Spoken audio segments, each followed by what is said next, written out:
Hello. Well, welcome to another episode of Random Things with Hagz. I'm your host, Hagz. I apologize for the spacing in between all my episodes. Just doing things to catch up on, life events. But today we are going to have a special video on a particular dried beef called Biltong.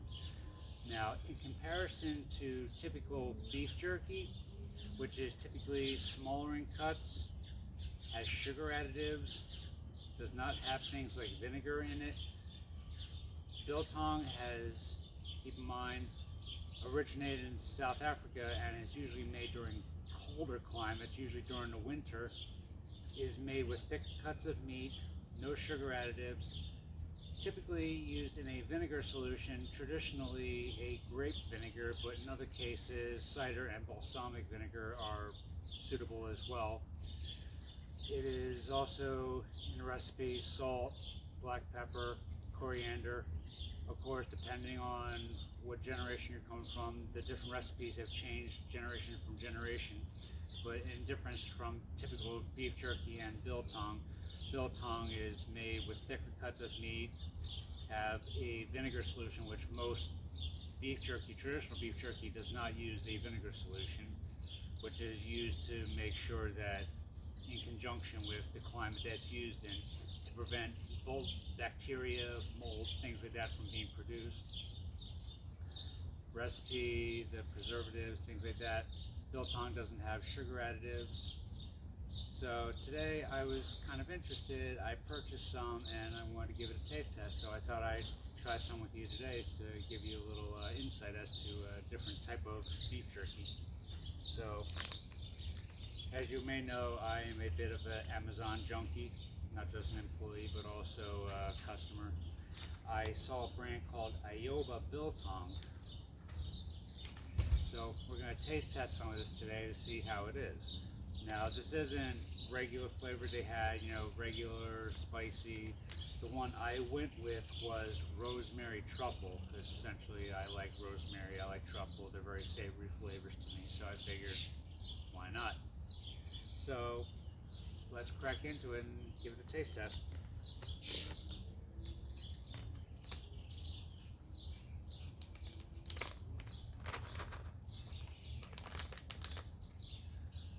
Alright, now as they said, it's usually thicker cuts, but after the drying process it'll probably come up a bit smaller, but I can tell you right now it feels very tender,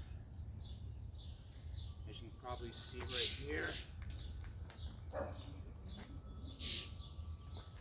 Don't mind the dogs barking. Neighbor's dog think they own every bit of land that they come near, so ignore the barking.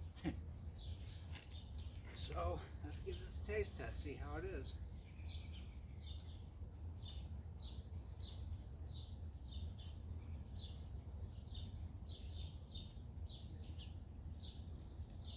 Not bad.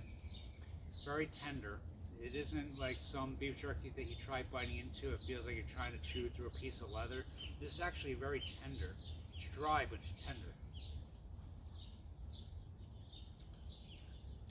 Flavor profile is not bad too. Like I said, the traditional recipes, and mind you, this is from South African origin, then they produce their meats like this during the winter months, because the winter months are more, this is what I'm looking for.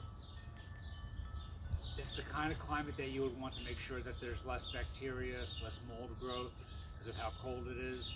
Because hotter climates, bacteria and mold are more likely to thrive. So biltong is traditionally made in a colder climate, usually during the winter months of South Africa, traditionally. Not bad.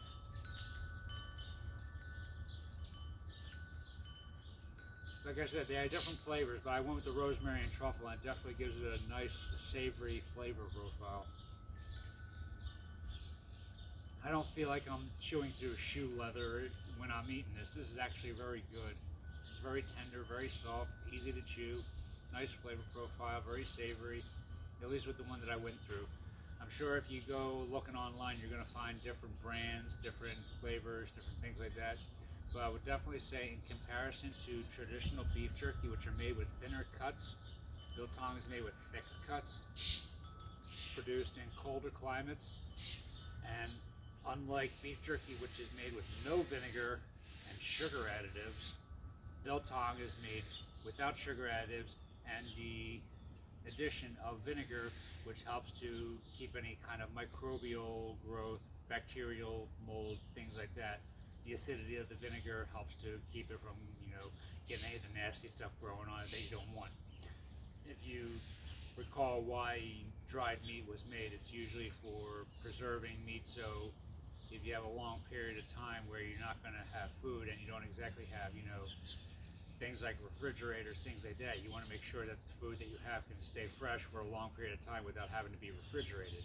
So, one of those things, Biltong. In fact, let's look at the ingredients. Have a listen here. Grass-fed beef, vinegar, sea salt, coriander, pepper, the traditional ingredients, and the two addition, at least with this one, is truffle and rosemary. So like I said, going down from generation to generation, the recipe changes, but the typical recipe typically consists of vinegar, salt, coriander, and pepper. Anything else is additional, considering what you would go for whatever recipe that you're going by. But all in all, very good. I usually like beef jerky, but Biltong is definitely up there with my liking of dried beef. I would definitely say if you can go online and buy yourself some, give it a try. If you like beef jerky, like dried meat, things like that, especially if you're trying to keep something on hand to satisfy your appetite that'll last for a while, get yourself some Biltong, give it a try. Personally, I like it. Real good. Definitely give it 2 thumbs up. Well, folks, if you like the videos that I'm producing, like, subscribe, and stay tuned. Random Things with Hagz will come out with more random things.